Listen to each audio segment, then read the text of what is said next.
Muy pero muy buenas tardes, señoras y señores, ¿cómo les va? Mi nombre es Santiago Alarcón y les doy la bienvenida a este humilde espacio llamado Rincón Apologético. En esta oportunidad estamos haciendo una transmisión en vivo, pero también lo estamos dejando acá guardado para que todos los que están del otro lado puedan verlo en el momento y lugar que deseen hacerlo. A ver, el día de hoy vamos a estar reaccionando a un video de un youtuber satanista llamado Magnus Mephisto. Este youtuber probablemente muchos de ustedes lo conocerán por el último debate que hubo en el canal de Kika Nieto, en donde estuvieron participando 3 satanistas. Uno de ellos era Magnus Mephisto. Yo dije, mira qué onda, qué piola, cómo se comunica esto, que el otro. Empecé a buscar contenido de él, porque sinceramente yo no lo conocía, pese a que tiene miles y miles de seguidores, yo no lo conocía, y me encuentro con que hizo un par de videos acerca de Jesús, y yo dije, pará. Acá me llamaron a mí, voy a entrar, permiso, ¿cómo andan? Y bueno, me encontré con un video bastante llamativo, que es el video que me gustaría poder reaccionar junto a ustedes. ¿Está bien? A ver, van a ver de que en este video tratan muchas ideas. ¿Está bien? Se tratan muchas ideas. Pero en sí va a ir específicamente por el caso de una tradición paralela del cristianismo en el que se afirma que Jesús se ha casado con María Magdalena y ha tenido hijos. Ese no va a ser el único punto que va a desarrollar acerca de Jesús, ¿está bien? Van a haber varios puntos que van a desarrollar. Y yo me he tratado de venir prevenido en esta oportunidad para proveer una buena respuesta. Ustedes saben de que muchas veces yo reacciono junto a ustedes a ciertos videos y siempre les aviso, che, este no lo vi, este lo vi. En esta oportunidad yo sí vi el video, porque, bueno, al ver este caso de María Magdalena, Jesús y demás, hay veces de que, nada, no queremos seguir haciendo más de lo mismo, respondiendo más de lo mismo. Digo, a ver, ¿es más de lo mismo? No. Y me pareció piola para responderlo. Así que yo ya lo vi y voy a tratar de proveer una buena respuesta. Ojalá que así me salga. ¿Qué les parece si arrancamos? Arrancamos en 5, 4, 3, 2, 1... ¡Vamos! Se acerca Semana Santa, así que es de vital importancia hacer otro de estos videos en los cuales me pongo la camisa roja y los cristianos se enojan. ¡Ah! Los cristianos nos enojamos. Bueno, yo en lo personal no me enojo. De hecho, si la gente dejara de hacer el contenido que hace Magnus Mephisto, yo me tendría que dedicar a otra cosa. Así que, por mí, todo bien, Magnus, seguí así. El día de la fecha voy a hacer un video que prometí hace como un año y nunca cumplí. Les voy a contar la verdadera historia de Jesucristo. ¿Realmente existió? ¿Es acaso Jesucristo una representación del sol? ¿Es algo simbólico que nunca existió? ¿Qué nos dicen los historiadores de la época sobre su existencia? ¿Se pudieron encontrar los huesos de él? ¿Realmente ascendió al cielo? A ver, pará. Ya me lo estás vendiendo acá de una forma. A ver, si hay gente que esté conectada ahora mismo, del otro lado, viendo este video de Rincón Apologético, que quizás está medio débil en la fe y demás, te recomiendo no seguir viendo esto, porque si nos dejamos llevar por las palabras de Magnus, nos van a contar la verdadera historia de Jesús. ¿Será que luego de ver este video de Magnus voy a abandonar mi fe, voy a apostatar y me voy a dedicar a otra cosa? ¿Será que todo aquello en lo que he construido mi cosmovisión se va a desmoronar después de ver este video y que Él nos revele cuál es la verdadera historia de Jesucristo? Así que te recomiendo a vos que estás del otro lado, si sos una persona débil en la fe, estás dando tus primeros pasos en la fe cristiana, no sigas viendo, porque quizás apostatemos todos juntos. Vamos. ¿O está enterrado en alguna cueva de Medio Oriente? Bueno, todas estas dudas vamos a estar hablándolas el día de hoy en este video, en el cual les voy a contar la historia real de Jesús. Tomá, la historia real de Jesucristo, loco. O sea, nada. Sinceramente tengo miedo de seguir. Jesucristo. Para más de 2.000 millones de personas es una cuestión de fe. Casi la tercera parte de la humanidad no necesita pruebas de que hace casi 2.000 años caminó sobre la tierra un hombre llamado Yeshua, Jesús en otras lenguas, conocido por sus seguidores como Cristo el Mesías. Ok, sí, bueno, vamos a arrancar por acá. Hay veces de que no es lo más recomendable, creo yo, hacer o intentar hacer un análisis del cristianismo basándonos en las repercusiones que puede llegar a tener la fe cristiana en el siglo XXI. A ver, el análisis que debemos hacer, si es que vamos a presentar la verdadera historia de Jesús, es un análisis histórico, por ende nos tenemos que remitir a las reacciones y efectos que produjo esta idea a mediados del siglo II en la tierra de Medio Oriente, en Israel. ¿Se entiende? Entonces, que como Magnus diga, pese a que no estoy de acuerdo, pero supongamos por el bien del diálogo que a toda esta gente cristiana en la actualidad no le sea necesario tener evidencia de si realmente Jesús existió y fue quien dicen los evangelios que fue, eso no quiere decir que para la gente que vivió en aquel entonces, sus contemporáneos, las personas que caminaron con él y demás, no hayan requerido de evidencias, de buenas y sólidas razones para afirmar que había resucitado. Ni mucho menos, o sea, sería una locura ir camino hacia la muerte sin ningún tipo de razón sólida para decir, bueno, che, a ver, estoy yendo camino a la muerte por causa del testimonio de la resurrección de Jesús y no tengo las suficientes pruebas o no estoy lo suficientemente seguro, pero bueno, dale, la suerte está echada, diría una vieja canción, ¿no? Arrancamos ya, me parece medio mal. El análisis no lo tenemos que hacer según los efectos y reacciones de personas del siglo XXI, sino más bien en lo que produjo este mensaje a mediados del siglo I en la tierra de Palestina. ¿Está bien? Vamos. Sin embargo, fuera del ámbito privado de las creencias, lo que se extiende es un vasto territorio para la investigación, que sí debe desenterrar las pruebas históricas y científicas para dar respuestas a una duda razonable. ¿Existió realmente Jesús de Nazaret? A ver, ya eso nadie se lo pregunta en la academia, ¿está bien? Yo le dediqué un video entero a responder esa pregunta. Si existió Jesús de Nazaret, ya hoy nadie se lo pregunta. Aquel que lo pone en tela de juicio, hoy por hoy, en la academia, se lo considera como un payaso, por así llamarlo, ¿no? Se lo tienen menos, porque la cantidad de evidencia que hay acerca de su existencia hace que esta pregunta sea ridícula, ¿está bien? Sin mencionar la cantidad de afirmaciones, testimonios que encontramos en el Nuevo Testamento. Y recuerden que cada vez que nosotros hacemos un análisis histórico del Nuevo Testamento, no estamos presuponiendo que la Biblia es la palabra de Dios y que por ende debe ser creída. ¿Está bien? En el análisis histórico, nosotros lo que hacemos es analizar primero si cada uno de los documentos que conforman el Nuevo Testamento cumplen con los requisitos como para poder llegar a ser tomados testimonios de testigos presenciales. Una vez de que llegamos a la conclusión de que sí, de que son buenos testimonios y nos proveen buena información histórica sobre Jesús, ahí afirmamos de que pueden llegar a ser utilizados como evidencia. Sin contar los documentos del Nuevo Testamento, tenemos a Tácito, tenemos a Josefo, tenemos a los padres apostólicos, tenemos los discursos del libro de los Hechos, la tradición primitiva de la iglesia que se manifestaba a través de credos repetitivos, porque recuerden de que la mayor parte de la gente en aquel entonces no sabía leer y escribir, por ende, el mejor canal de comunicación, de información, en aquel entonces era la tradición oral, y tenemos muchísima tradición oral, muy pero muy antigua, acerca de la creencia, no solo de la existencia de Jesús, sino también cosas que tenían que ver con su vida, ya sea su ascendencia davídica, el nacimiento virginal de Jesús, la concepción virginal, cosas por el estilo, ya las podemos encontrar rastreadas en estas tradiciones, ¿está bien? Así que discutir el caso de la existencia de Jesús ya es un tanto ridículo. Vamos a seguir. Es una tradición construida sobre una leyenda, como Robin Hood o el Rey Arturo. Las referencias escritas referidas a Jesús fueron redactadas después de su muerte. Aparece nombrado por primera vez en las cartas de San Pablo, escritas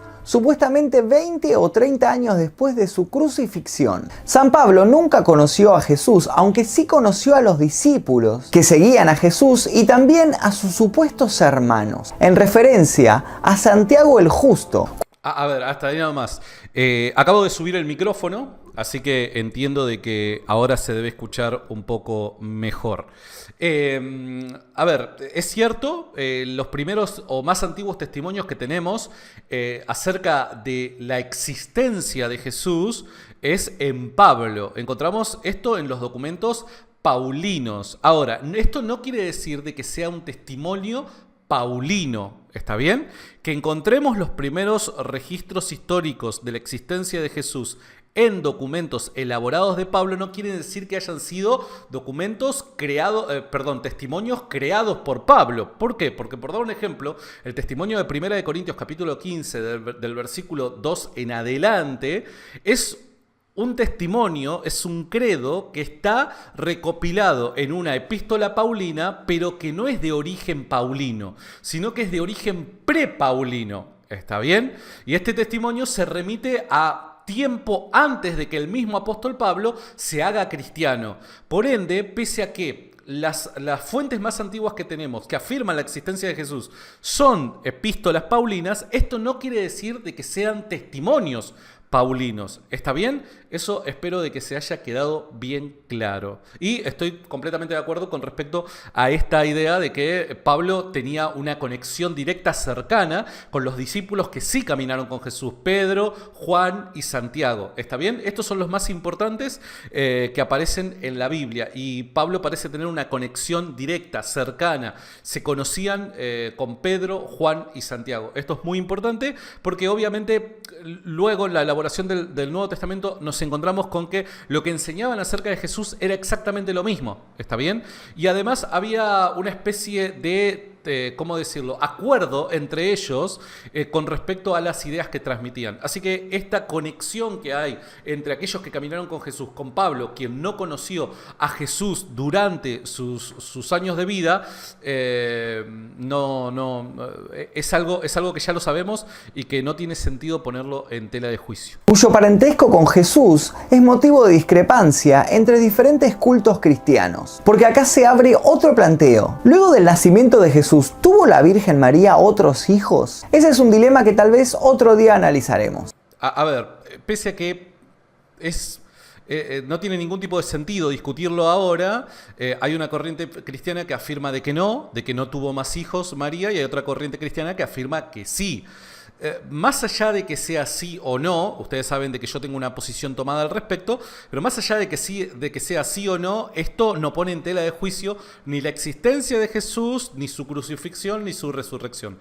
Así que es una discusión que podríamos llegar a tener en otro momento, pero que para el caso no suma ni resta nada. Un par de décadas más tarde de estas cartas, se escribieron los evangelios del Nuevo Testamento, que se narran como si se basaran en testimonios de primera mano, y pese a ello, muy poco de ellos puede considerarse rigurosamente histórico, a juicio por supuesto de los expertos. En concreto, bueno, no, en realidad ahí está un tanto equivocado, y de hecho, pese a que hay una discusión en la academia aún, y que por lo general esta discusión lo que divide las aguas dentro de esta discusión no es netamente un tema histórico, sino muchas veces es un problema filosófico.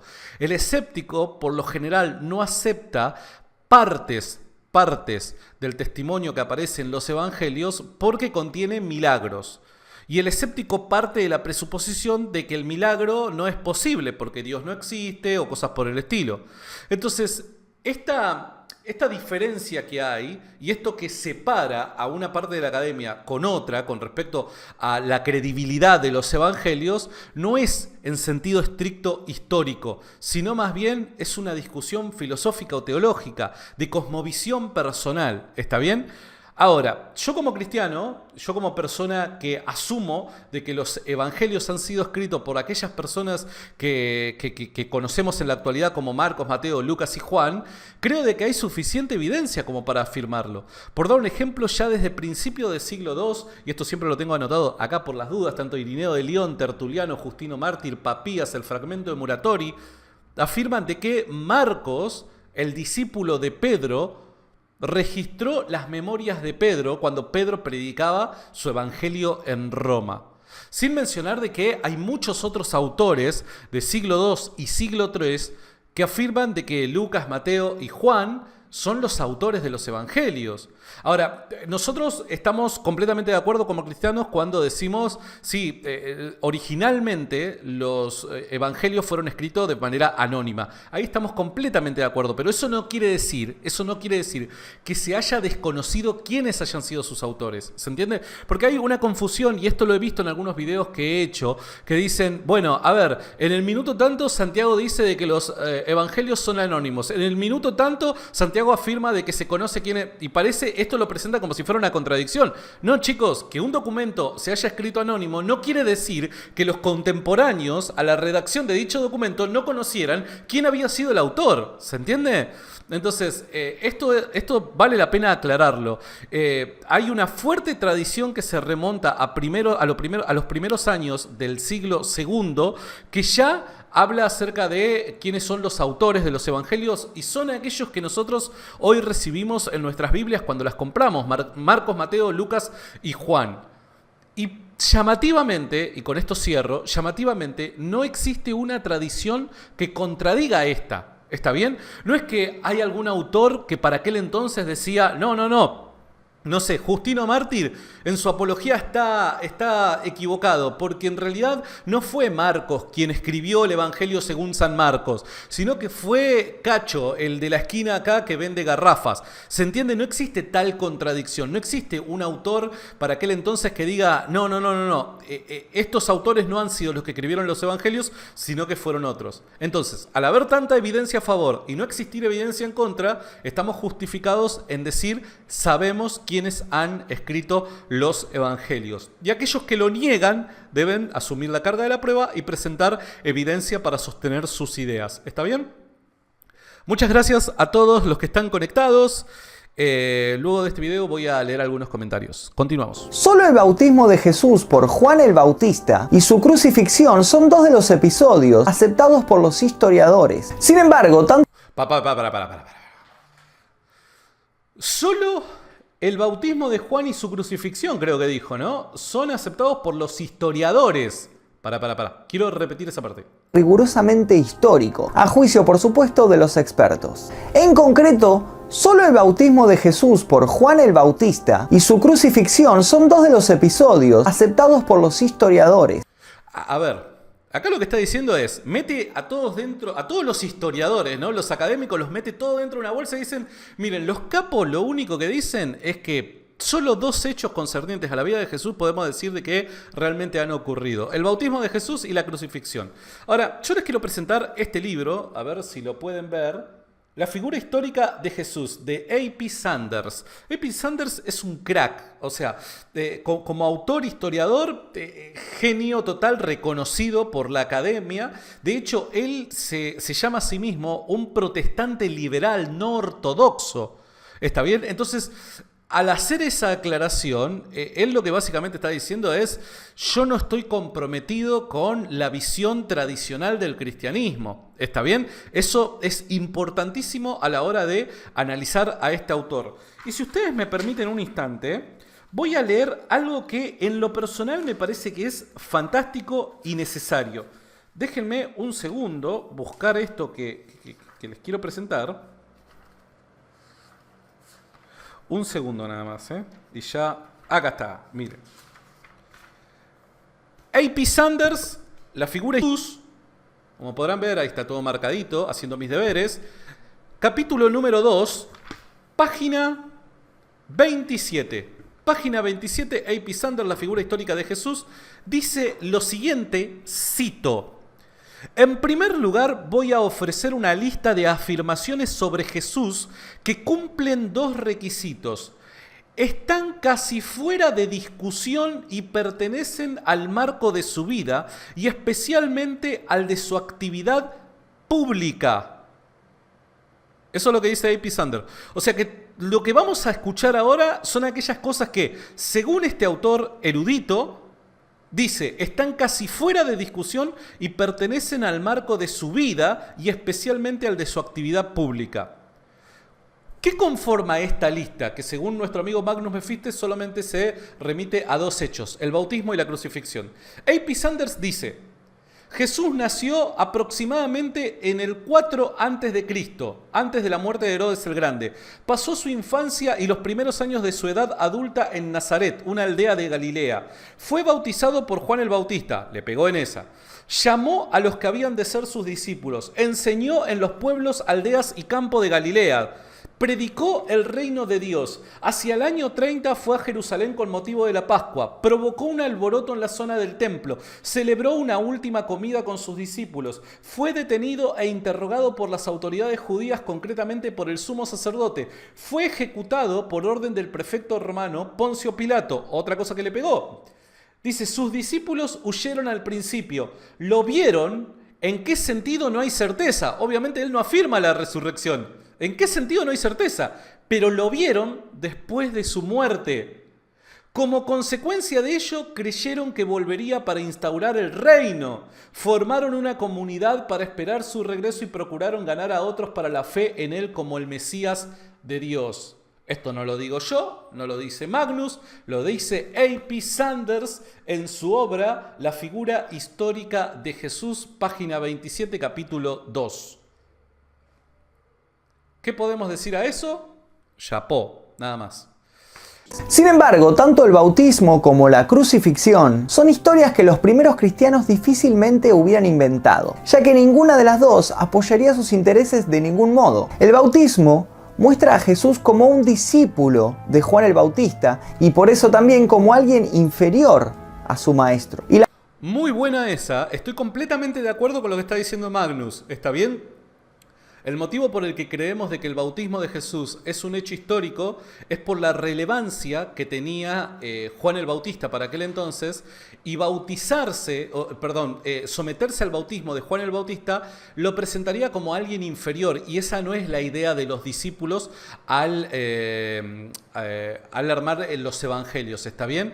Entonces, ese dato, ese ingrediente hace de que aumente la credibilidad de dicha descripción. Muy buen punto acaba de meter Magnus, guarda. La crucifixión en esa época era un castigo muy humillante, reservado solamente a los delincuentes. Otro punto extraordinario, o sea, hizo las tareas. La cruz es algo demasiado humillante como para luego decir, ese tipo que estuvo crucificado es Dios, ¿se entiende? Eso también aumenta el grado de credibilidad de dicha descripción. Pero las referencias antiguas a Jesús no solo se encuentran en autores cristianos, sino también en respetados historiadores de esa época. Así, en torno al año 93 de nuestra era, el historiador Flavio Josefo dejó en su obra Antigüedades Judías, al menos una referencia indiscutible al hermano de Jesús el Cristo. 2 décadas después, escribieron también sobre Jesús los romanos Plinio y Tácito. Este último detalló que el fundador de la secta de los cristianos fue ejecutado durante el mandato del emperador Tiberio, gobernando Poncio Pilato en Judea. Estoy completamente de acuerdo con todo eso. Plinio no nos suma tanto a este punto. De hecho, lo que Plinio discute, si yo no me equivoco, es con Adriano. Me parece que es con quien se intercambia correspondencia. Él habla acerca de cómo deberían de actuar ellos ante los cristianos, ¿no? Si hay que perseguirlos sin ningún tipo de acusación, qué es lo que hay que tratar de hacer cuando alguien se encuentra con un cristiano, cosas por el estilo, ¿no? Qué tipo de castigo merece el cristianismo y ese tipo de cosas, pero no necesariamente habla algo acerca de la figura histórica de Jesús. En definitiva, la abundancia de textos históricos convierte la existencia real de Jesús como un amplio y profundo consenso entre los académicos. Bueno, está bien, se nos dio vuelta ahí. Hace 2 minutos atrás dijo otra cosa, pero todo bien. Todo esto a pesar de que sus restos físicos son virtualmente inexistentes. No hay pruebas arqueológicas directas de Jesús. Las pruebas no textuales comienzan alrededor del año 200 de nuestra era. A ver, quiero regresar un segundo a algo que dijo acá. Vamos a continuar, miren, presten atención. En definitiva, la abundancia de textos históricos convierte la existencia real de Jesús como un amplio y profundo consenso entre los académicos. Y todo esto a pesar de que sus restos físicos son virtualmente inexistentes. Pero ese comentario es un sinsentido, porque decime, ¿de cuántas personas nosotros del mundo antiguo tenemos los restos físicos? ¿Se entiende? O sea, el hecho de no poseer los restos físicos, no saber dónde ha sido enterrado, cosas por el estilo, no lo vuelve más o menos histórico. Ese comentario me parece sin sentido. No hay pruebas arqueológicas directas de Jesús. Las pruebas no textuales comienzan alrededor del año 200 de nuestra era. Dejando aparte la arqueología referente a episodios de la vida de Jesús. A ver, las pruebas no textuales. ¿A qué se refiere con pruebas no textuales? Claramente se refiere a lo que tiene que ver con el arte, ¿está bien? Se refiere con lo que tiene que ver con el arte. De hecho, yo siempre suelo, bueno, ahora no les voy a mostrar porque no se puede, detrás mío hay una imagen, tipo un cuadrito que mi mamá me lo hizo, me lo regaló hace tiempo, en donde hay, esto es una representación, es una copia, mejor dicho, es una copia de lo que fue la primera representación pictográfica de Jesús y su crucifixión. Pese a que no fue hecho por cristianos y fue hecho para burlarse de los cristianos, el grafito Alexámenos adora a su Dios es un grafito que a través de una burla y el sarcasmo representa aquello que los cristianos afirmaban que había ocurrido históricamente. O sea, representa la crucifixión de quienes los cristianos creían de que era Dios. ¿Está bien? Y este grafito se remite a el final del siglo I. Por ende, ya para finales del siglo I tenemos una evidencia no textual de la existencia de Jesús. ¿Está bien? Esto es importante. Entiendo que a partir del siglo III, bien digo, año 200, empiezan a haber mayor abundancia en obras de arte, por así llamarlo, dibujos y demás de los cristianos para representar a Jesús en diferentes actividades, llevando a cabo diferentes actividades que quedaron conservadas en los evangelios, que luego les voy a mostrar algunas, ¿está bien? Pero no quiere decir de que recién ahí son las primeras, no, la primera aparece a finales del siglo I. Se escucha bien, ¿no? Se escucha bien, gracias. Santiago, solo te digo, Horus Forever. Yoshio, amigo mío, ¿cómo estás? Con Yoshio estamos ahí haciendo un curso de la resurrección. Le mando un abrazo enorme, genio. Vamos a seguir. Cuya veracidad se cuestiona, la crucifixión se ha relacionado con diversos artefactos. Abundan los presuntos fragmentos de la cruz dispersos por toda Europa, tantos que, según escribió en el año 1543 el teólogo protestante Juan Calvino, con todos ellos podría llenarse todo un barco. A ver, es cierto esto y creo que hay veces de que hacemos afirmaciones de fe, pero que históricamente hablando no son lo suficientemente rigurosas como para poder nosotros sostenerlas de manera sólida, ¿no? ¿Por qué digo esto? Porque entiendo, y esto principalmente pasa con los católicos. Los católicos le prestan mucha atención a lo que llaman las reliquias, ¿está bien? Estos son parte de reliquias. Hay porciones de cruz, pero por todos lados, ¿no? Que se afirman ser porciones de la cruz en la que fue clavado Jesús y demás. Pero cuando vos intentás hacer un análisis, elaborar un caso que te permita a vos llegar a una conclusión de que este fragmento de madera perteneció a la cruz, yendo hacia el pasado, remontándote hecho por hecho hasta el pasado, nunca llegás a mediados del siglo I en Jerusalén. Siempre como que la primera mención que se hace sobre esta reliquia aparece en el siglo III, siglo IV. Entonces, históricamente hablando, se hace muy difícil sostener la confiabilidad o la veracidad, mejor dicho, de estas reliquias. ¿Está bien? Entiendo de que se lo hace por fe, pero históricamente se hace muy difícil elaborar ese caso. Así que en ese sentido estoy completamente de acuerdo con lo que dice Magnus. Seguimos. Algo similar ocurre con los supuestos clavos de la cruz de Jesús. Se han llegado a contabilizar más de 30. En cuanto a la sábana Es cierto eso, guarda, es cierto. santa de Turín, el sudario que se decía que envolvió al cuerpo de Jesús luego de su muerte, se reveló como una falsificación medieval. Según los científicos, este sudario no corresponde a una tela existente en el siglo I de nuestra era, porque este tipo de tejido se inventó recién siglos después. Ni la imagen tampoco corresponde a un hombre del siglo I. Su estatura y fisonomía no concuerdan con la Galilea de entonces, ni A ver, quiero dejar algo con respecto a este punto, porque muchos siempre me preguntan, ¿y qué pasa con la sábana santa? ¿Es evidencia de la existencia de Jesús, la muerte, la crucifixión?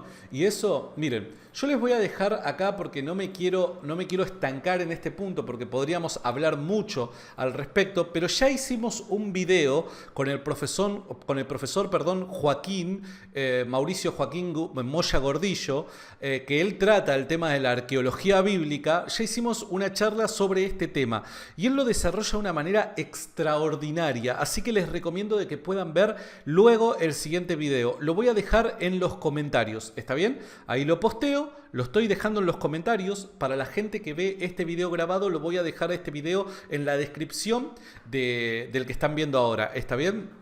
Para que puedan ver mi conversación con Joaquín y puedan oír cuáles son las razones que Joaquín presenta, tanto para rechazar esta idea como también para aceptarla. ¿Está bien? Me parece hiper interesante esa charla, así que te la recomiendo después de haber visto este video. Seguimos. Un enterramiento del siglo I, porque los judíos de la época no envolvían a sus muertos con una sola pieza de tela. En el año 2015, un estudio descubrió que el lienzo contiene material genético de múltiples personas, de distintos orígenes étnicos, desde Europa Occidental hasta Oriente Próximo, Arabia e inclusive India. Naturalmente, para un análisis de ADN no existen restos óseos pertenecientes a Jesús, porque esto sería incompatible con la creencia cristiana de la resurrección.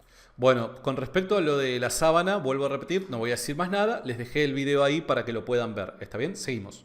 Según la tradición, la iglesia del Santo Sepulcro en Jerusalén alberga el lugar del enterramiento, descubierto y preservado por el emperador Constantino en el siglo IV. Aunque es imposible determinar si aquella fue la verdadera tumba de Jesús, un estudio publicado en el año 2015 dice que su construcción fue fechada en el siglo IV de nuestra era, corroborando diferentes datos históricos. Ahora, algo muy interesante es el asunto.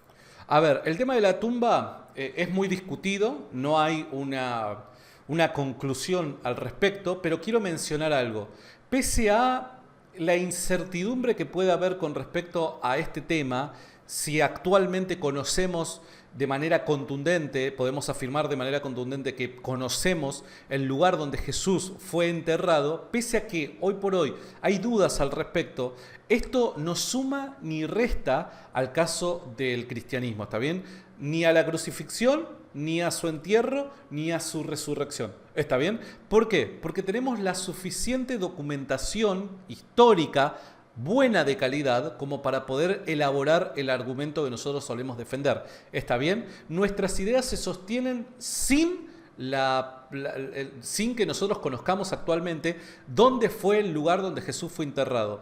El punto importante aquí es que sus contemporáneos hayan conocido dónde Jesús fue enterrado. Y hay muy buenas razones para creer de que era de público conocimiento el lugar donde Jesús había sido sepultado. ¿Por qué? Porque era José de Arimatea quien dio su lugar de entierro a Jesús. Y como José de Arimatea pertenecía al Sanedrín, era una persona pública, es muy probable de que todo el mundo, al menos en Jerusalén, hubiese tenido conocimiento o hubiese podido averiguar dónde es que José de Arimatea, un integrante del Sanedrín, tenía su tumba. Y ahí podía ir y verificar el caso de Jesús. ¿El cuerpo de Jesús sigue ahí o no sigue ahí? ¿Está bien? Entonces vuelvo a repetir, que hoy nosotros no tengamos certezas con respecto al lugar en donde Jesús fue enterrado, no suma ni resta nada, porque tenemos suficientes razones para afirmar que los contemporáneos de Jesús sí sabían dónde él había sido enterrado. Bien, vamos a continuar. Punto de su imagen. Si nos preguntan cómo era Jesús, todos nos imaginamos esto. Un hombre de más o menos 25 a 30 años, con una melena hasta los hombros, de color castaño claro, casi rubio, de ojos claros, de barba, vestido con una larga túnica. ¿Pero era realmente este el aspecto que tenía Jesús? Obviamente que no. Si aceptamos el hecho de que Jesús nació en Medio Oriente, era imposible que tuviera rasgos caucásicos. Sin embargo, algunos investigadores han indagado en la posibilidad de relacionar el ADN de dos fuentes. Por un lado, el presunto... A ver, antes de que arranque con ese punto, estoy completamente de acuerdo con que la representación que nos llega a nosotros que comienza a elaborarse, si yo no me equivoco, para el siglo V. Estas imágenes de Jesús que tenemos más antiguas recién comienzan a existir para el siglo V. De hecho, a ver, si ustedes me permiten un instante, estamos en el minuto 6:14. Recuérdenme que estamos en el minuto 6:14. Si ustedes me dejan un instante, les quiero mostrar algo.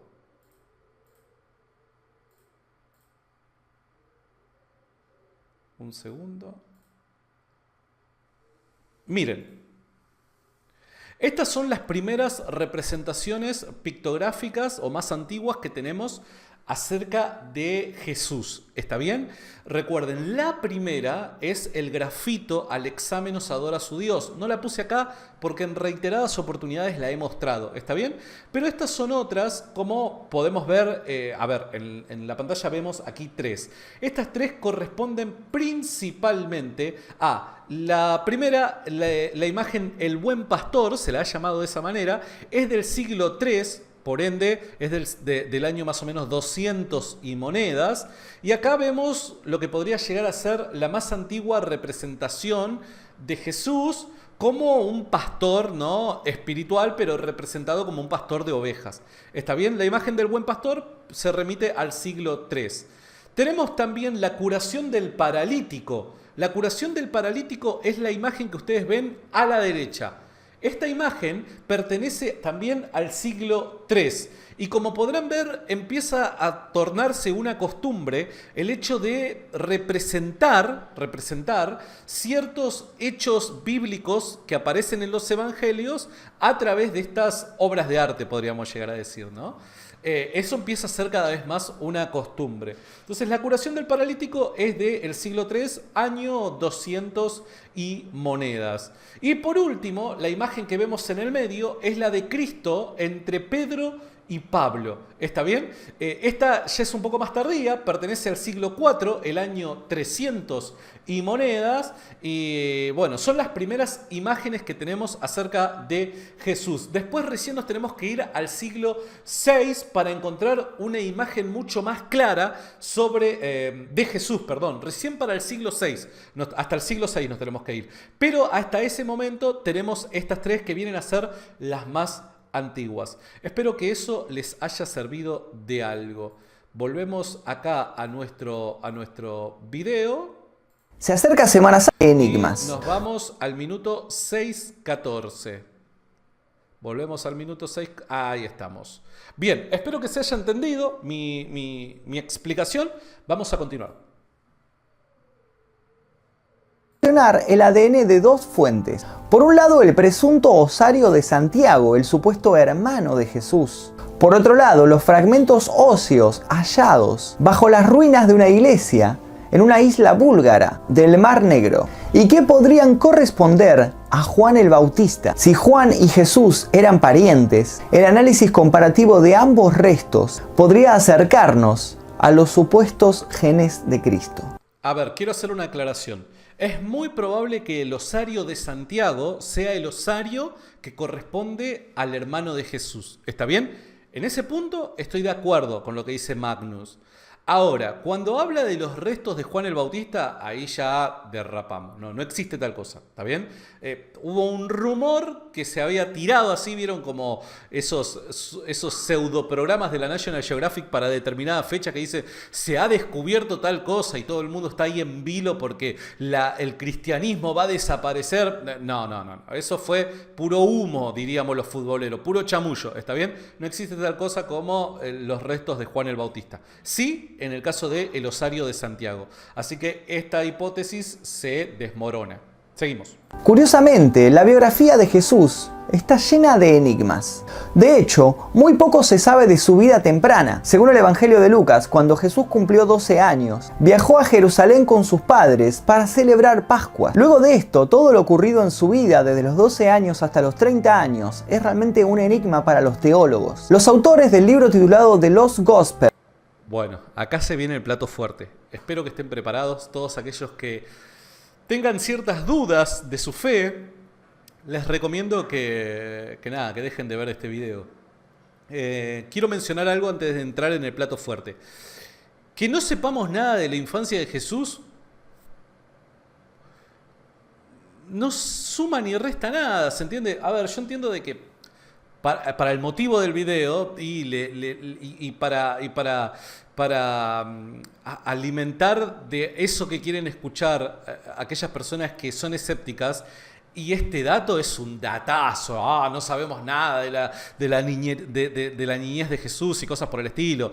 Entiendo que para aquellos que son un toque más amarillistas y que cualquier tipo de comentario como este lo pueden utilizar para desarmar o desmontar el cristianismo, la fe cristiana, entiendo de que les puede servir, pero no suma ni resta absolutamente nada, ¿está bien? De hecho, a los personajes importantes del mundo antiguo, por lo general, no se contaban su vida en su infancia. Eso es algo muy de estos tiempos, en donde nosotros cuando elaboramos una biografía, deseamos desde su nacimiento, desde sus primeras etapas de vida, poder contar paso por paso cómo ha sido todas sus experiencias en determinados lugares y demás, ¿no? Pero para aquel entonces era irrelevante, porque lo que se buscaba hacer a través de una biografía o una historia que hiciera énfasis en ciertos puntos de la vida de un determinado héroe,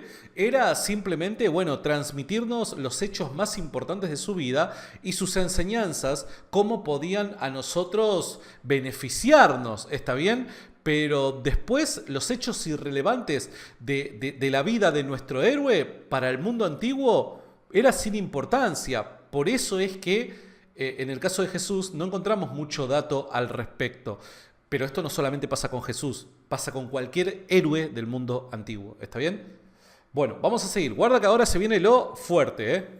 Creen firmemente que han encontrado evidencia en un antiguo manuscrito de que Jesús tuvo 2 hijos y se casó con María Magdalena. Aunque ha habido una serie de evangelios perdidos que se han descubierto en el pasado, ninguno de ellos ha creado tal controversia entre los eruditos como este manuscrito. Antes de llegar a la Biblioteca Británica, el manuscrito fue adquirido por el Museo Británico en el año 1847 de un comerciante que afirmaba haberlo obtenido del antiguo monasterio de San Macario en Egipto. A pesar de que el antiguo manuscrito ha sido estudiado, ha sido catalogado como algo poco común. Sin embargo, todo eso cambió cuando Barry Wilson, profesor de estudios religiosos en Toronto, junto con Simcha Jacobovici, estudiaron el antiguo texto. Después de 6 años de analizarlo, creen que han descubierto un 5º evangelio faltante que narra la historia completa de la vida de Jesús y fue supuestamente escrito por los evangelistas Mateos, Marcos, Lucas y Juan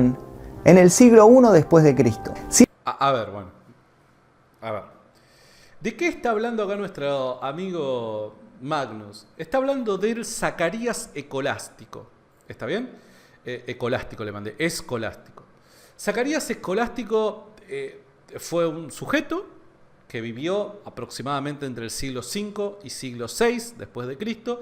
Elaboró alguna que otra obra, ¿está bien? Pero son documentos que se han elaborado para el siglo V/VI. Y el documento que sostiene esto de el Evangelio perdido ni siquiera se remonta al siglo V o VI. Es una copia muy probablemente falsa, mucho más tardía. Supongamos, por el bien de la discusión, que este manuscrito que se ha descubierto es un manuscrito original. No deja de ser un documento extremadamente antiguo, 500 años más tarde de los dichos que dice describir. Por ende, la pregunta es, si vamos a hacer un análisis histórico y vamos a aplicar rigurosamente los criterios historiográficos a los documentos que poseemos como supuestas fuentes de la vida de Jesús, la pregunta es, ¿pasa las primeras evaluaciones? No las pasa. ¿Por qué? Porque no se puede admitir como fuente confiable un documento elaborado 500 años después de los hechos que dice describir. ¿Se entiende? Es muy tardía. Y no solamente eso, porque si vos decís, ¿Es la única fuente que tenemos al respecto del caso que estamos estudiando? Bueno, fantástico, podemos a ver si hay algo de verdad en esto, porque no nos queda otra, dado que no tenemos otras fuentes. Pero contamos con un montón de fuentes de mediados del siglo I, de los primeros 20 años, desde la muerte de Jesús.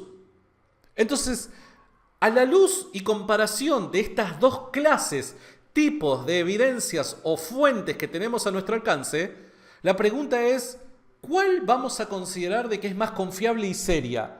¿Aquella que se remonta 500 años después o aquellas que se remontan a 20 años después, escrita por testigos presenciales? Me parece que no es muy difícil de llegar a una conclusión en este punto, ¿no? Pero bueno, la gente quiere vender libros y saca el Evangelio perdido y todo el mundo va y compra el Evangelio perdido porque quiere saber a ver cuál es el quinto Evangelio y cuál es la verdad del cristianismo. ¿Se entiende? Pero no. O sea, no. Muchísimas gracias a todos los que están conectados. Tenemos 340 personas en vivo. Che, qué buena onda, porque pensé que por la hora que lo estábamos haciendo íbamos a tener muy poca gente conectada, porque solemos hacer siempre los lives a la noche. Digo, bueno, lo voy a tirar ahora porque no tenía otro momento para hacerlo. Pero qué buena onda, che, que están todos conectados. Gracias por hacerme ahí el aguantes. Bien, vamos a continuar, porque esperen que todavía no llegó lo mejor.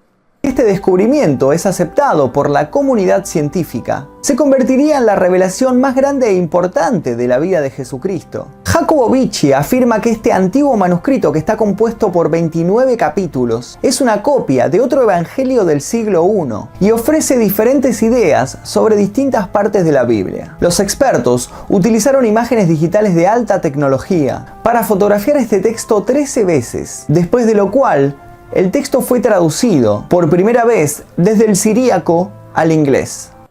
Ahora vamos a ver, en minutos nada más, vamos a ver qué es lo que dicen los expertos. Porque claro, cuando uno argumenta y dice los expertos, y vos pensás de que detrás tuyo están todos los capos ahí haciéndote el aguante, diciendo dale Sati, dale. Y no es tan así, o sea, vamos a ver ahora, en instantes nada más, qué es lo que realmente dicen los expertos acerca de este tipo de teorías. Denme un minuto nada más, Los dos investigadores afirman que el personaje protagonista de este evangelio, cuyo nombre figura como José, era en realidad Jesús, y que su mujer, que en este manuscrito figura con el nombre de Asened, en realidad era el personaje que nosotros conocemos como María Magdalena. A ver, que alguien me explique cuál es la razón por la que Asened es María Magdalena. ¿Alguien me puede explicar esa conexión etimológica que puede llegar a haber para llegar a la conclusión de que Asened es María Magdalena y que José es Jesús? ¿Por qué hacen esto? En serio, y no le digo a Magnus, pese a que obviamente él lo toma como fuente de su video, está fantástico, ¿no? Pero la gente que elabora este tipo de estudios y hace este tipo de libros y demás, ¿por qué hacen esto, che? En minutos vamos a ver la respuesta de un experto en la materia. La supuesta traducción de los textos antiguos indican que un faraón de Egipto ofició la boda diciéndole a Asenet: bendita seas por el Señor, el Dios de José, porque Él es el primogénito de Dios, y tú serás llamada la hija del Dios Altísimo, y la esposa de José ahora y por los siglos de los siglos. Un sacerdote egipcio oficia la boda de Jesús. Tomá mate, para todos ustedes que son unos cristianos, aleluyos, que se meten todos los domingos a levantar las manos ahí y dar gracia, tomá, jaque mate a los cristianos. Su Jesús fue casado por un sacerdote egipcio. Vamos, o sea, ¿qué podemos decir a esto? O sea, ¿se puede decir algo? No se puede decir nada, solamente lo único que podemos decir es... No hay otra respuesta para dar, ¿se entiende? A ver, semejante afirmación creo que es indiscutible de que el que hace ese tipo de afirmaciones debe de asumir la carga de la prueba y decir, che, mirá, las evidencias son estas. Obviamente nadie presenta evidencia de nada, ¿no? Pero, che, ¿con qué necesidad haces este tipo de afirmaciones? Aclaro, por si hay algún despistado que vive debajo de una roca, que quizás todavía no dilucidó la obviedad de esto que estoy mencionando, de que para los judíos del siglo I es algo, la sola idea, de que un sacerdote egipcio oficie mi boda es blasfemo, apóstata. Es inconcebible para la mentalidad de un judío del siglo I semejante hecho. Sea que formes parte de la secta judía que formes parte, ya seas saduceo, fariseo, esenio, seas de la secta judía que seas, es insultante semejante idea. O sea que bajo el criterio de coherencia y plausibilidad, esta idea de que Jesús pudo haber sido casado por un sacerdote egipcio es una locura, no debe ni de considerarse. Además, en estos textos antiguos supuestamente leyeron que después de una fiesta de bodas de 7 días, José tuvo relaciones íntimas con Asenet, y Asenet concibió de José y dio a luz a Manasés y a su hermano Efraín de la tribu de José. Sin embargo, se han hecho afirmaciones... Mirá cómo te mira Conan. Tendríamos que conseguir ese meme, ¿eh? Para la próxima voy a traer el meme Mirá cómo te mira Conan. Similares en el pasado. La profesora de Harvard, Karen King, indicó que descubrió un antiguo fragmento de papiro que se cree que se originó en el antiguo Egipto, llamado Gospel of Jesus' Wife o Evangelio de la esposa de Jesús. Algunos teólogos e investigadores han estado especulando. ¿Este no era el mismo fragmento que mostró hace un ratito? No lo sé, sinceramente no recuerdo. ¿Era el mismo fragmento que mostró hace un ratito? A ver, lo quiero confirmar. ¿No es el mismo fragmento? ¡Es el mismo! Nos están vendiendo gato por liebre. Es el mismo fragmento. Pero ahora está hablando de una fuente completamente distinta. Ahora está hablando de otra fuente. Y me presentó el mismo. Miren.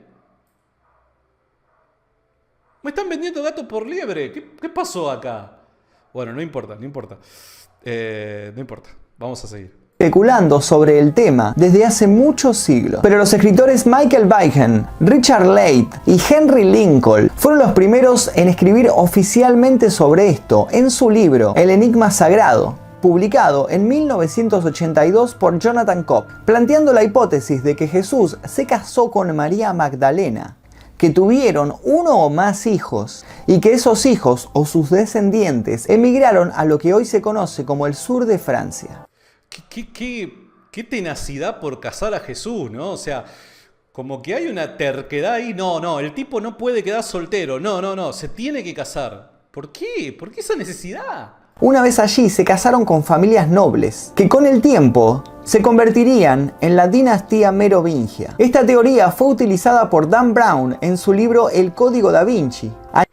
Negra, poné los fideos que estamos todos. Todos los conspiranoicos están todos acá y aparece nuestro amigo Magnus de la mejor forma que representa a nuestra amiga Gloria Álvarez diciendo, me imagino esa escena, Gloria Álvarez pro-choice, diciendo se casó, y presentando todos estos libros, ¿no? Es fantástico. Añadiendo que la figura a la derecha de Jesús en el cuadro de la Última Cena de Leonardo da Vinci no es uno de sus discípulos, sino que es María Magdalena. Aunque la realidad es muy difícil saber toda la verdad sobre la vida de Jesucristo, muchos señalan que en su gran secreto, que fue ocultado por los templarios, entre otros, es nada más y nada menos que su descendencia. Tomá, y que fue descubierta por Robert Landon, chabón. O sea, Robert Landon fue el que cuidó la descendencia de Jesucristo. Tomá. Y ustedes todavía siguen creyendo en el Mesías. Incluso continúa en nuestros días. Muchos historiadores sostienen que Leonardo da Vinci podría haber tenido algún conocimiento especial sobre el matrimonio de Jesús. O, por el contrario, simplemente se rebeló en contra de la iglesia y decidió pintar a este discípulo con los rasgos de una mujer. Hay ciertos evangelios apócrifos. Bueno, a ver, hasta acá nada más. Esperen. Yo les voy a mostrar. Estamos en el minuto 11:20. Háganmelo recordar por si me olvido, ¿está bien? Estamos en el minuto 11:20. ¿Quieren saber qué es lo que dicen los verdaderos eruditos? Bueno. Presten atención.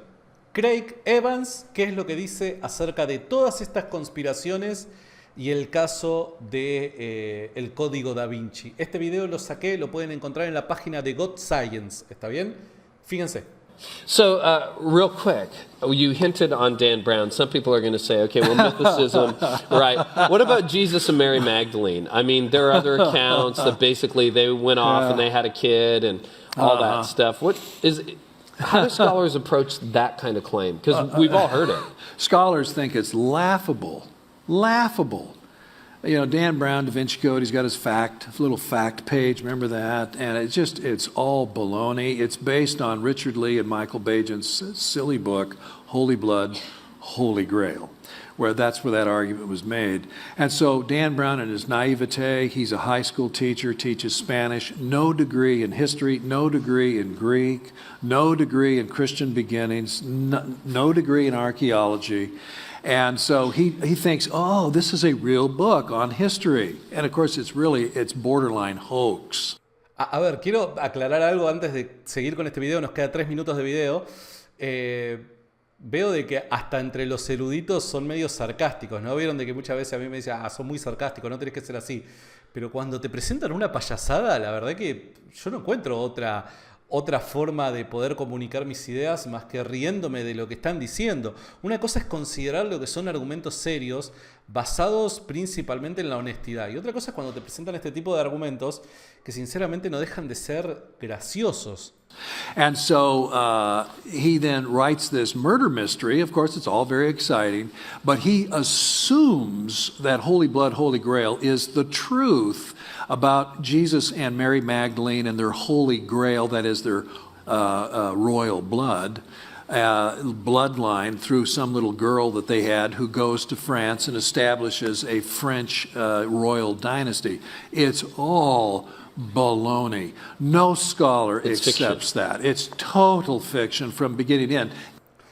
Dijo, Craig Evans dice, ningún erudito sostiene este tipo de ideas, muchachos. O sea, dejen de preocuparse por este tipo de libros que salen y especulan y tiran ahí las apariciones de nuevos evangelios y cosas por el estilo. Esto es ficción total de principio a fin, en palabras de el erudito de Craig Evans. Dan Brown thinks he's writing actual history, but he's naive on that, and he just doesn't know any better.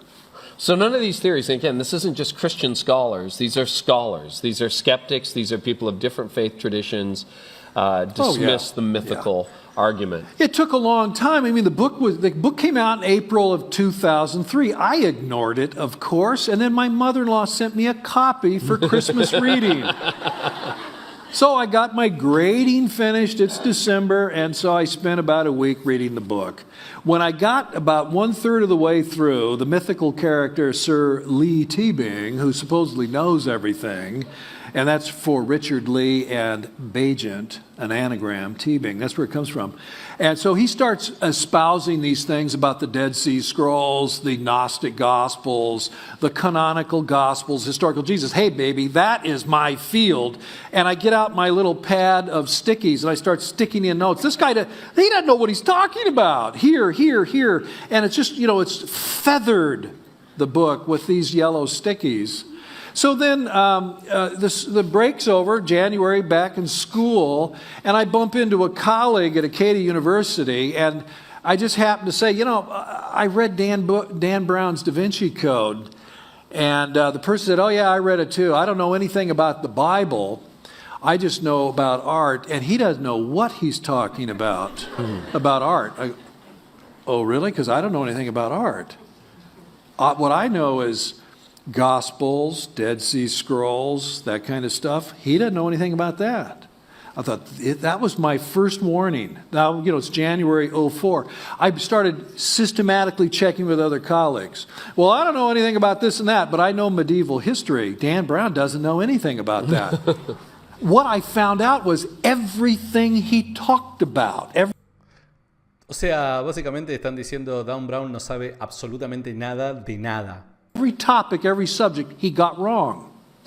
But it took the secular public a couple years to figure that out. And when the movie came out in May of '06, starring Tom Hanks, remember that? Sir Robert Langdon from Harvard, professor of symbology. It doesn't exist, by the way. That's a myth. Anyway, and as one reviewer said, it was like watching the movie was watching Tom Hanks look confused for 2 hours. That actually summed it up pretty well. I mean, I had to watch it, occupational hazard. Very true. Well, the reviewers finally started coming out saying, what a lot of baloney. And one reviewer said, now, wait a minute, let's go easy on Dan. He doesn't get everything wrong. He has London in England and Paris in France. So it's really a work of fiction. Bueno, listo. Hasta ahí nada más. Esta es la postura de un erudito de verdad. Esta es la postura de una persona que realmente conoce sobre el tema, ¿no? Así que cuando alguien viene y te dice, los expertos dicen, ¿de qué experto me estás hablando? ¿Está bien? Eso es importantísimo. Bien, vamos a continuar con nuestro video. Creo que yo lo dejé, corríjanme, en el minuto 11:20. Gracias, Sebas. Muchísimas gracias, amigo. Gracias, Ben. Muchísimas gracias. Continúo. So, real quick. Oh, me volví ahí con nuestro amigo Craig Evans. Denme un segundo, por favor, que esto me cuesta mucho trabajo siempre. Se acerca Semana Santa, así que es de vital importancia hacer otro de estos videos en los cuales me pongo la camisa roja y los cristianos se enojan. El día de la fecha voy a hacer un video que prometí hace como un año y nunca cumplí. Les voy a contar la verdadera historia de Jesucristo. ¿Realmente existió? ¿Es acaso Jesucristo una representación? Ahí estamos. Ahora sí, me voy al minuto 11:20. Ahí está. Estamos en el minuto 11:20. Gracias a todos los que están conectados. Bueno, vamos a continuar.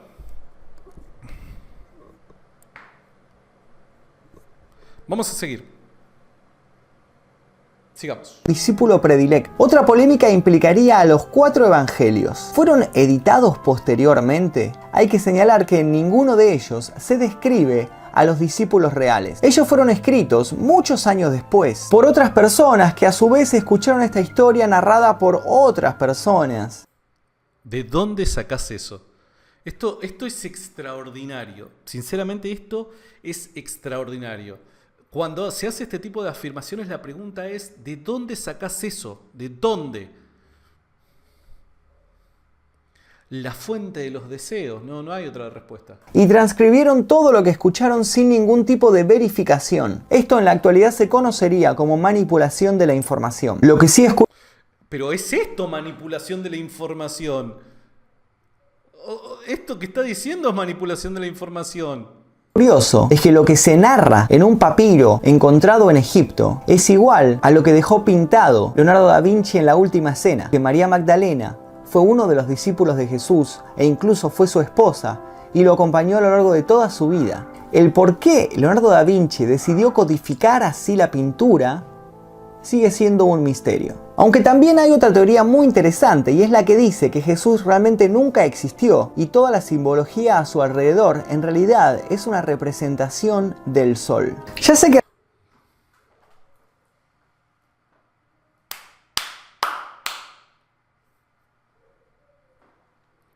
Cuando pensás haberlo visto todo, te das cuenta de que no es así. Siempre hay algo nuevo. Realmente haya existido o no una persona llamada Jesucristo, la historia que se le atribuye es... Pero a ver, pensemos ahora seriamente, digo. Si vos hace 10 minutos atrás decís de que hay buenas fuentes para sostener la existencia de Jesús, Después la pregunta es, ¿por qué le prestás atención a una teoría tan estúpida que dice de que Jesús probablemente no existió y que esto es simplemente una simbología? Jesús representa simbólicamente representa al sol. ¿Cuál es la necesidad? O sea, si vos ya asumís de que hay buenas fuentes, hay buenas razones para afirmar de que Jesús existió, ¿por qué te vas por el otro lado? No lo entiendo. En gran medida, vista por la mayoría de los ateos como una alegoría del trayecto que hace el Sol anualmente. Se pueden encontrar relatos similares escritos anteriormente al nacimiento de Jesús por miles y miles de años, y cada uno se basa en una versión escrita anteriormente. Básicamente contando... A ver, esperen. Voy a retomar el caso de María Magdalena y el casamiento con Jesús. ¿Qué les parece? Vamos a centrarnos ahí porque todo el sol, la verdad que, en lo personal yo no soy muy fan del sol, ¿está bien? Vamos a ver... No dije nada. Voy a seguir con esto porque más adelante vamos a tocar el tema de María Magdalena, seguramente. Sí, me parece que es más adelante. Vamos a seguir. Y después vemos el caso de María Magdalena. Contando la misma historia desde tiempos inmemoriales, cuando los humanos adoraban al sol. El rey sol es Luis Miguel. Claro, Jesús es una copia de Luis Miguel. Tal vez el sol era adorado por una buena razón. Después de todo, la vida no existiría sin él. Para aquellos en la antigüedad, el hecho de la dependencia del sol para las cosechas y a su vez para su supervivencia era evidente en sus antiguas escrituras. Si algo mereciera nuestro respeto y adulación, podrías argumentar que el sol es un gran candidato. A continuación les voy a dar unas razones por las cuales la historia de Jesús y de hecho los cuentos que le precedieron podría ser el relato del viaje anual que hace el sol a través del zodíaco. El primer día del nuevo sol es justamente el 25 de diciembre, que como todos sabemos es supuestamente el día que nació Jesús en el establo en Belén. Incluso términos como Hijo de Dios originalmente podrían haberse referido en textos antiguos al dios Sol.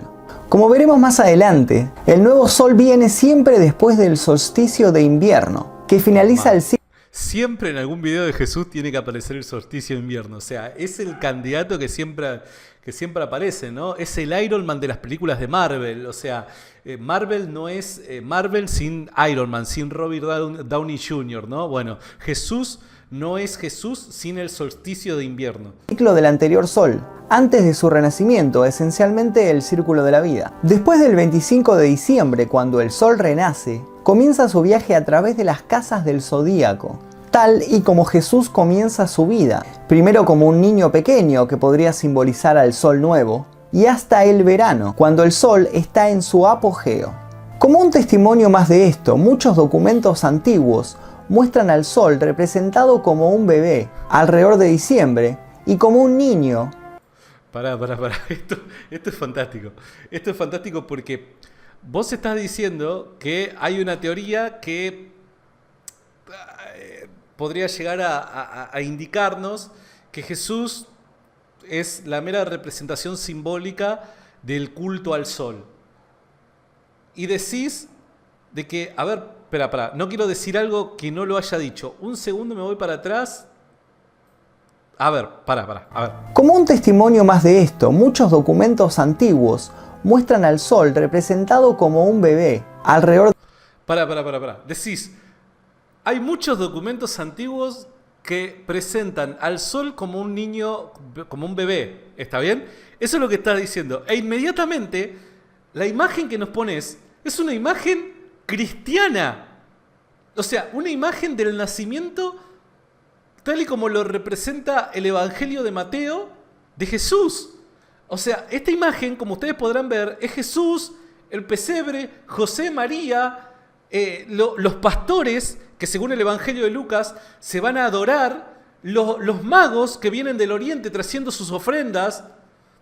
Esta imagen que estás utilizando para decir de que hay imágenes que ya presentan al sol como un niño, es una imagen cristiana, no es una imagen del sol.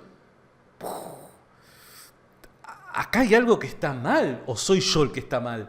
O sea, ¿yo solo estoy viendo esto o nada? A ver, qué sé yo. Bueno, nada, vamos a seguir. De diciembre y como un niño en Pascua. Un hombre fuerte y capaz durante el verano, a veces incluso con cabello largo y amarillo, lo que simbolizaría los rayos del sol. Los rubios representan al sol. Y un anciano cansado y frágil en los meses en los cuales se acerca el invierno. Por supuesto, por mucho que estemos familiarizados. A ver, Jesús, ¿por qué no representa simbólicamente al sol? Y todo esto que está entrelazado con el culto a la vegetación. ¿Está bien? Este tipo de cultos, pese a que es una locura creer de que el cristianismo ha nacido como una copia de este tipo de culto, este tipo de culto era muy común en el mundo antiguo por comunidades paganas, ¿está bien? El culto al sol, porque estaba estrechamente relacionado con los ciclos de la vegetación y cosas por el estilo. Ahora, todo esto que nos dice, ¿no? En el solsticio de invierno Jesús es representado como un niño porque el sol está naciendo, y luego Jesús o Dios es representado como un anciano porque el sol está muriendo y cosas por el estilo.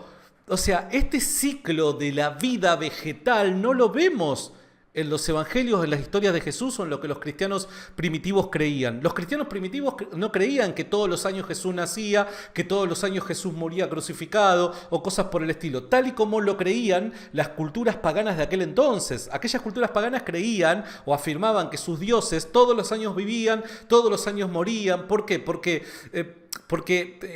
explicaban a través de esta historia lo que ocurría en los ciclos de la vegetación, en las estaciones del año.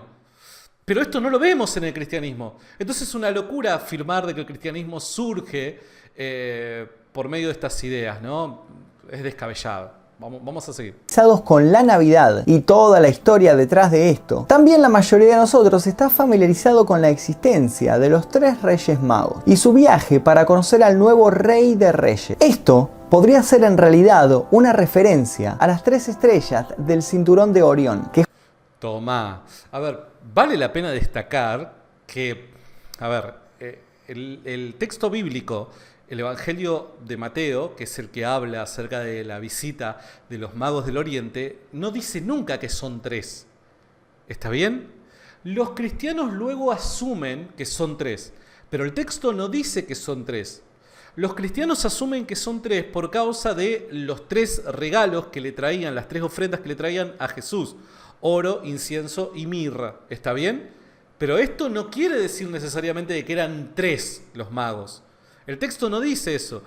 Así que toda especulación que luego salga de ahí es un muñeco de paja. ¿Está bien? Cae en esa falacia, porque el texto no dice eso. justo después del solsticio de invierno se alinean de tal manera que apuntan a Sirio, la estrella más brillante del cielo, que es la estrella que los 3 Reyes Magos utilizan para ser guiados por ella hasta el establo en Belén.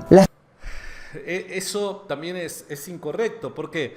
Porque no necesariamente la estrella de Belén es un fenómeno astronómico. ¿Se entiende? ¿Por qué? Porque recuerden de que el texto bíblico dice que la estrella se posa arriba de la casa y los magos pueden identificar la casa porque la estrella se posa arriba de ella. Entonces, esto no es una descripción histórica que desea el autor que se tome de manera literal. Esta es una afirmación teológica que se ve representada a través de un hecho histórico. ¿Está bien?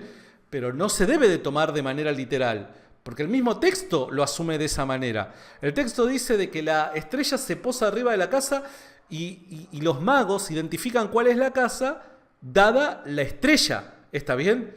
Ahora, imagínense de que, no sé, de que hay un cometa, ¿no? Que ellos están siguiendo una especie de cometa y el cometa de repente se para. Yo veo, no sé, las puertas de mi ciudad, yo veo una estrella y no sé arriba de qué casa es la que está parada. Imagínense una pequeña aldea de Belén, tratar de conectarla de alguna manera con un astro en el cielo. Es un toque difícil, diría yo. Entonces, el texto no desea que se interprete de esta manera. 3 estrellas del cinturón de Orión también fueron llamados en una época a los 3 reyes. Otro ejemplo de dónde pudo haber venido la historia esta de los Reyes Magos, que se encontrarían con el nuevo hijo que vendría a ser el Sol. Este no es solo un argumento intrigante. A ver, quiero mostrarles algo antes de continuar, si ustedes me lo permiten. Vamos a hacer una transición. ¿Cuándo nació Jesús? Porque toda esta idea del solsticio de invierno y demás gira en torno al nacimiento de Jesús y la famosa fecha del 25 de diciembre. ¿Está bien? Primero, vale la pena señalar algo. El texto bíblico no asume una fecha. El texto bíblico no asume una fecha. El texto bíblico nos da nos arroja ciertos rastros para que nosotros podamos llegar a una conclusión sobre cuál puede ser la posible estación, al menos del año, en la que hayan ocurrido estos eventos, porque de fecha no podemos hablar de fechas específicas. Podemos hablar de momentos en el año en el que es posible que, dado los rastros bíblicos que nos arrojan los evangelios, podamos decir, bueno, es probable que haya nacido, no sé, en noviembre, octubre, septiembre, diciembre, pero no podemos hablar de una fecha específica. ¿Está bien? Primero es eso. Segundo, no solamente existe la idea del 25 de diciembre, como tradicionalmente se ha aceptado, sino también hay otra corriente que asume que la fecha estimada o el periodo de tiempo estimado para el nacimiento de Jesús es entre septiembre y octubre, dado también ciertos rastros del texto bíblico, principalmente del testimonio de Lucas. ¿Está bien? Entonces no es que hay unanimidad con respecto a eso. Pero ahora, si esto es poco para algunos que son demasiado escépticos y desean seguir vinculando el 25 de diciembre con una fecha pagana, que hasta hay algunos cristianos que lo vinculan de esa manera, me gustaría señalarles algo. Leo. Por otra parte, según los historiadores, según el templo fue destruido en el año 70, el grupo sacerdotal de Joiarib estaba sirviendo. Si el servicio sacerdotal no fue interrumpido desde el tiempo de Zacarías hasta la destrucción del templo, este cálculo tiene al turno de Abdías en la primera semana de octubre, por lo que algunos creen que el 6 de enero puede ser el día correcto. Tradicionalmente había una creencia en el cristianismo, si yo no me equivoco, del siglo II. Y es que Jesús había nacido el 6 de enero. ¿Está bien? O sea que tampoco ni siquiera es el 25 de diciembre ni septiembre y octubre. Hay otra tradición que apunta, y es muy antigua, y de hecho, si yo no me equivoco, la Iglesia Ortodoxa hasta la actualidad asume de que el nacimiento de Jesús se da el 6 de enero. Pero no solamente eso. En un tratado anónimo sobre solsticios y equinoccios se afirmó que nuestro Señor fue concebido el 8 de las calendas de abril en el mes de marzo. Esto quiere decir 25 de marzo. Se concibió, Jesús fue concebido el 25 de marzo, que es el día de la pasión de nuestro Señor y a su vez de su concepción. ¿Por qué? Porque antiguamente se creía que el día de la muerte de una persona era el mismo día en el que fue concebido. Entonces se creía antiguamente, esto también creo que es una creencia que se remonta a mediados del siglo II, que Jesús había sido concebido el 25 de marzo, dado que Jesús había muerto para la fecha de la Pascua. Y como esa creencia establecía que el ser humano moría el mismo día que había sido concebido, probablemente esas eran las fechas. Ahora, ¿de dónde surge la idea del 25 de diciembre? Es una idea pagana. No es pagana. Es basado en este argumento. ¿Por qué? Porque si Jesús fue concebido el 25 de marzo, contá 9 meses más adelante, 25 de diciembre. ¿Se entiende? Esa es la razón. Así que, ya sea que Jesús haya nacido entre septiembre y octubre, ya sea que Jesús haya nacido el 6 de marzo, o sea que Jesús haya nacido el 25 de diciembre, en cualquiera de las 3 posibilidades no existe razón como para nosotros argumentar de que el nacimiento de Jesús está vinculado con una idea de adoración pagana. No existe razón para ello. ¿Está bien? Muchísimas gracias a todos los que están conectados. Después voy a leer algunos comentarios. ¿Está bien? Bien. Vamos a continuar. Déjenme un segundo. Oh, me olvidé en qué parte estábamos. Se acerca Semana Santa. Me olvidé en qué parte estábamos. Creo que íbamos por acá. A ver, acá estábamos. Vamos a seguir. El nacimiento de Jesús por miles y miles de años, y cada uno se basa en una versión escrita anteriormente, básicamente contando la misma historia desde tiempos inmemoriales, cuando los humanos adoraban al sol. Tal vez el sol era adorado por una buena razón. Después de todo, la vida no existiría sin él. Para aquellos en la antigüedad, el hecho de la dependencia del sol para las cosechas y a su vez para su supervivencia era evidente en sus antiguas escrituras. Si algo merecía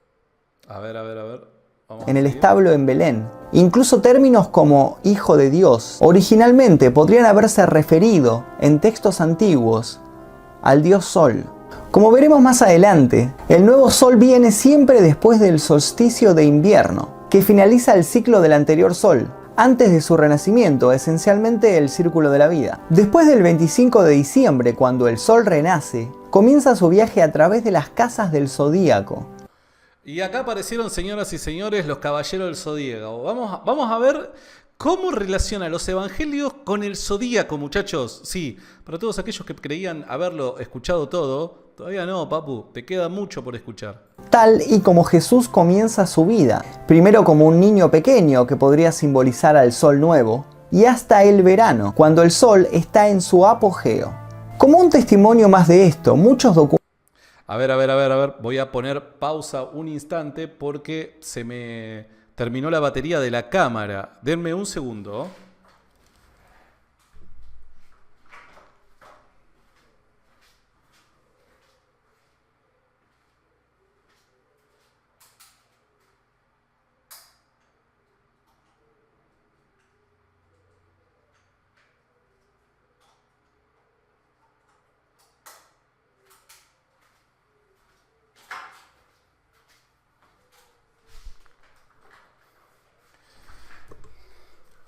We are here. De vuelta estamos acá. Bueno, vamos a continuar y vamos a ver cómo relaciona las casas zodiacales con la existencia de Jesús. Documentos antiguos muestran al sol representado como un bebé alrededor de diciembre y como un niño en Pascua. Un hombre fuerte y capaz durante el verano, a veces incluso con cabello largo y amarillo, lo que simbolizaría los rayos del sol, y un anciano cansado y frágil en los meses en los cuales se acerca el invierno. Por supuesto, por mucho que estemos familiarizados con la Navidad y toda la historia detrás de esto, también la mayoría de nosotros está familiarizado con la existencia de los 3 Reyes Magos y su viaje para conocer al nuevo rey. Pará, esto ya lo vimos.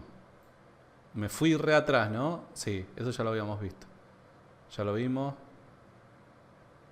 Hasta acá. Acá aparecen los caballeros del zodíaco. Vamos. Casa de Acuario, justamente 30 días después de su nacimiento. Como interesante nota al margen, durante esta época del año, en Occidente, lugar en donde se orientó el nacimiento de Jesús en el Nuevo Testamento, la lluvia es mayor que en la mayoría de los otros meses. Además, en el antiguo Egipto, de donde proviene la historia de Jesús, se decía que el Nilo se había inundado en ese momento, por lo que la población local estaba agradecida, ya que traía las aguas a la tierra que eran necesarias para una abundante cosecha.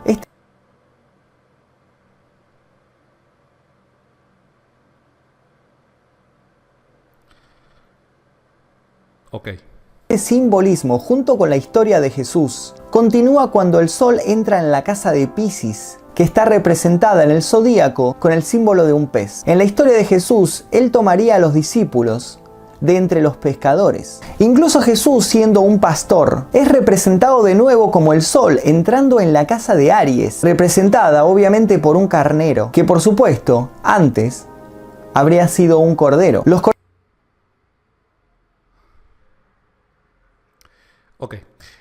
Vamos a ver un punto importante, me gustaría mencionarles.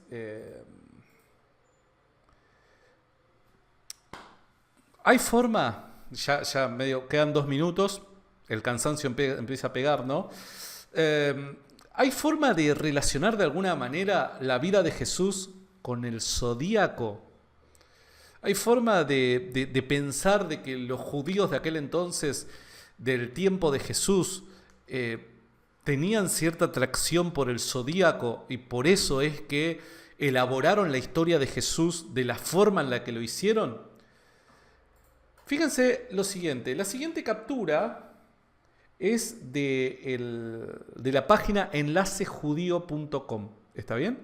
Como ustedes podrán ver, esto no es una página cristiana, ¿está bien? Esto no es una página cristiana, es sacado de una página judía.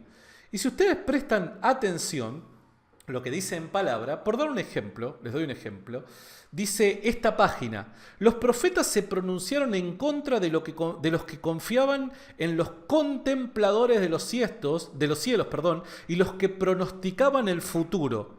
Esta página judía intenta en este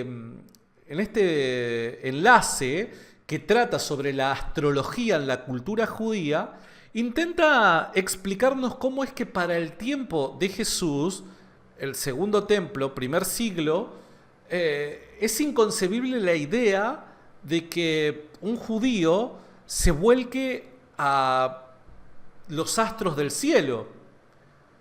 También se asustaban de las señales. Escucha, pueblo de Israel, la palabra del Señor dice así: no aprendan ustedes la conducta de las naciones ni se aterroricen ante las señales del cielo, aunque las naciones le tengan miedo. Jeremías 10, 1 y 2. Esos son textos cruciales para este tema que marcaban las costumbres del judaísmo del siglo I. ¿Está bien? Y Dios fue muy explícito con respecto a este tipo de prácticas paganas. Recuerden que los judíos del siglo I eran muy celosos, ya sea que formen parte de los saduceos, de los fariseos o de los esenios. Eran una comunidad muy, pero muy celosa de caminar agradando a Dios. ¿Es concebible que un grupo de judíos mediados del siglo I, en este contexto cultural, inventen una historia para captar la atención de otros judíos, simbolizando en la vida de una persona el significado más profundo de los astros del cielo? No. Existen, sin embargo, referencias menos desfavorables.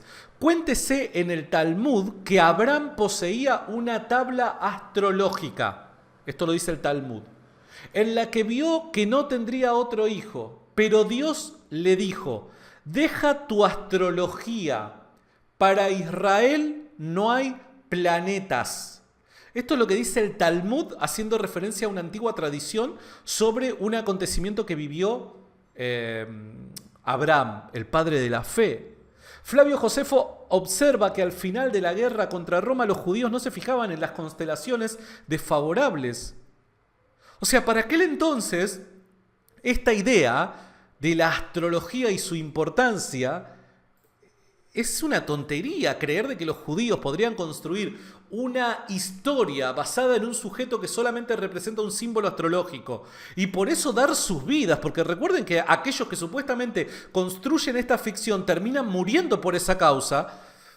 Creer de que eso es posible, vuelvo a repetir y lo diré hasta el cansancio, requiere más fe de la que tengo. ¿Está bien? Vamos a seguir. Se acerca semana. Bueno, vamos a continuar. A ver, avanzo. Por acá estábamos. Acá está. Vamos.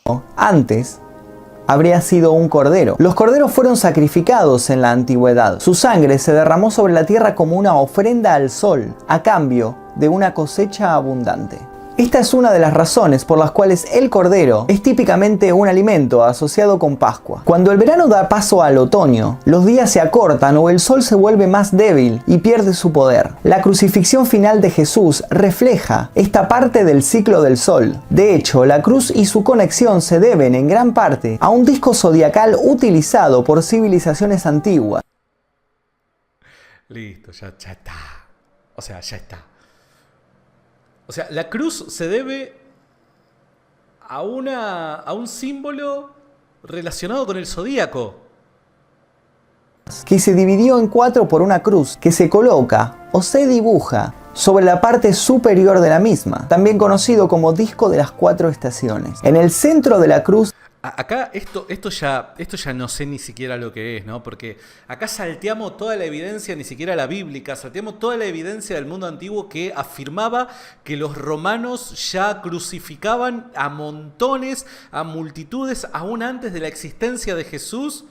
Y esto lo salteamos todo, toda esa información que nos hablan del peor método de ejecución que hubo a lo largo de la historia, surgido antes de la existencia de Jesús, salteamos toda esa evidencia, la salteamos toda y decimos no, la cruz es un símbolo que está estrechamente relacionado con lo zodiacal.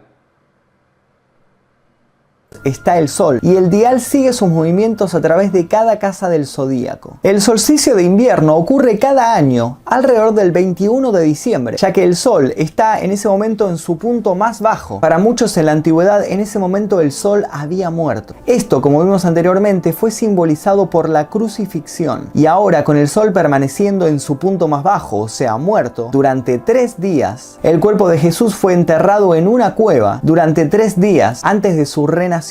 Y luego vuelve al primer punto, el punto del nacimiento, que sucedería el 25 de diciembre. Por supuesto, también hay 12 discípulos, que en realidad, de acuerdo con este tipo de teorías, fueron una referencia a los 12 signos del zodíaco. Esto tampoco está solamente en la historia de Jesús. 12 es un número recurrente en muchas leyendas antiguas.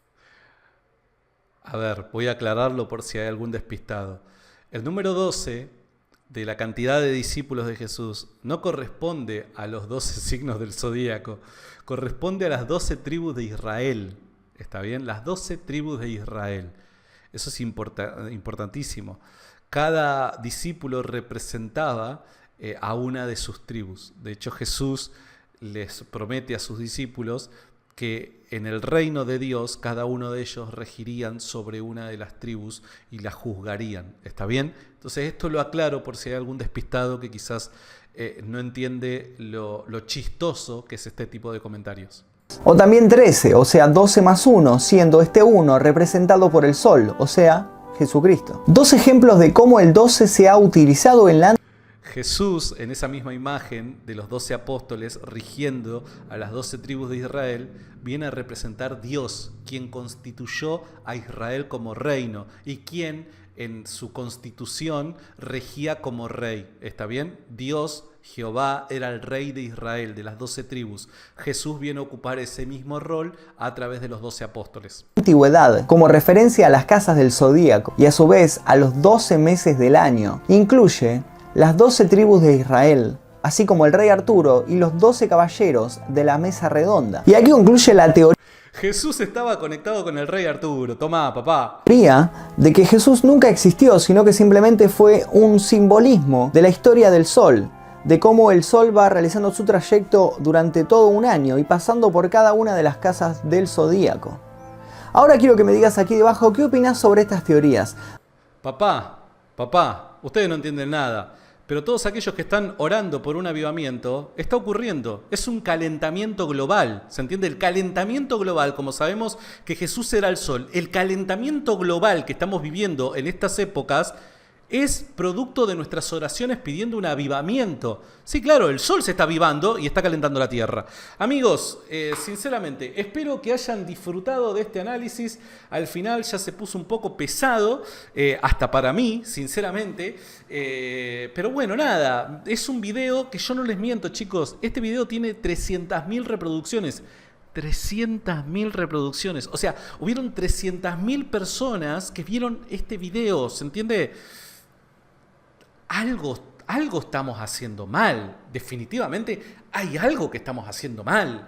O sea, yo te puedo entender si hay una persona que ve un video que pone en tela de juicio el cristianismo, pero que está bueno porque está bien, o sea, basado en buenos fundamentos, buenos argumentos, sólidas fuentes y cosas por el estilo. Vos decís, bueno, hasta yo lo vería para, analizar qué es lo que se dice. Pero esto... Tenemos lo que merecemos. Amigos, muchísimas gracias por haber visto este video conmigo.